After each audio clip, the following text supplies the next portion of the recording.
ನಮಸ್ತೆ. ಭಾನುವಾರದ ಬೆಳಗಿನ ವಿಡಿಯೋ. ಗುರುಪೂರ್ಣಿಮಾ ಇರೋದ್ರಿಂದ ಬೆಳಗ್ಗೆ ಬೇಗ ಎದ್ದು ಸ್ನಾನ ಮುಗಿಸಿ ದೀಪ ಹಚ್ಚಿ ಗುರುಗಳನ್ನ ನೋಡೋಣ ಅಂತ ಹೋದೆ. ಗುರುಗಳು ಇರಲಿಲ್ಲ, ಎಲ್ಲೋ ಹೊರ್ಗೋಗಿದ್ರು. ಅವ್ರು ಬರೋಷ್ಟರಲ್ಲಿ ತುಂಬಾ ಲೇಟ್ ಆಯಿತು. ಆದರೂ ಪರವಾಗಿಲ್ಲ, ಇವತ್ತು ಅವ್ರನ್ನ ನೋಡೇ ಹೋಗಬೇಕು, ಅವ್ರಿಗೆ ನಮಸ್ಕಾರ ಮಾಡಬೇಕು ಅಂತ ಹೇಳಿ ವೆಯ್ಟ್ ಮಾಡ್ತಾಯಿದ್ದೆ. ಅಷ್ಟರಲ್ಲಿ ಅವರು ಕೂಡ ಬಂದರು. ಅವ್ರಿಗೂ ನಮಸ್ಕಾರ ಹಾಕಿ ನಾನು ಅವ್ರನ್ನ ಮಾತಾಡಿಸ್ಕೊಂಡು ಬಂದೆ. ನಮ್ಮ ಜೀವನದಲ್ಲಿ ನಮಗೆ ದಾರಿ ತೋರಿಸಿರೋರು, ನಮ್ಮ ಕಷ್ಟ ಸುಖದಲ್ಲಿ ಆಗಿರೋರು ಎಲ್ಲರೂ ಒಂಥರ ಗುರುನೇ. ನಮಗೆ ಗುರು ಇದ್ರೇ ನಾವು ಗುರಿ ಮುಟ್ಟೋಕ್ಕೆ ಸಾಧ್ಯ. ಗುರು ಇಲ್ಲ ಅಂದರೆ ಗುರಿ ಮುಟ್ಟೋಕ್ಕೆ ಆಗೋದೇ ಇಲ್ಲ.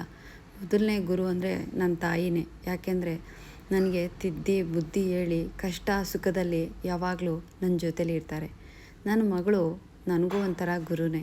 ಯಾಕೆಂದರೆ ಗೊತ್ತಾಗದೇ ಇದ್ದಾಗ, ನೋವಲ್ಲಿದ್ದಾಗ ನನಗೆ ಹೇಗಿರಬೇಕು ಅನ್ನೋದನ್ನು ನನಗೆ ಕಲಿಸ್ಕೊಡ್ತಾಳೆ ನನ್ನ ಮಗಳು. ಮೂರನೇ ಗುರು ಅಂದರೆ ನನ್ನ ಕಷ್ಟ ಸುಖ ನೋವು ದುಃಖ ಏನೇ ಇರಲಿ, ನಮ್ಮ ಕಷ್ಟ ಅಂದರೆ ನಮ್ಮ ಕೈ ಹಿಡಿತಾರೆ ನೋಡಿ, ಅವರು ಕೂಡ ನಮ್ಮ ಗುರುಗಳೇ.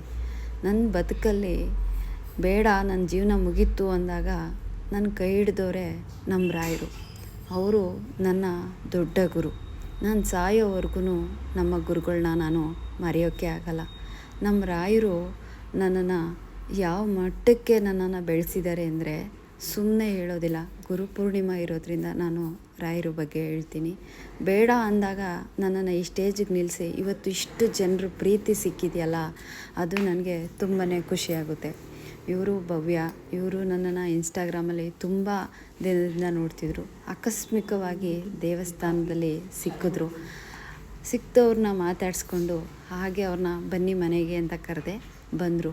ಮತ್ತು ರಾಯರ ದರ್ಶನ ಎಲ್ಲ ಮುಗೀತು. ತುಂಬ ಚೆನ್ನಾಗಿ ರಾಯರ ದರ್ಶನ ಆಯಿತು. ತುಂಬ ಜನ ಇದ್ದರು, ದರ್ಶನ ಮಾತ್ರ ತುಂಬಾ ಚೆನ್ನಾಗಾಯಿತು.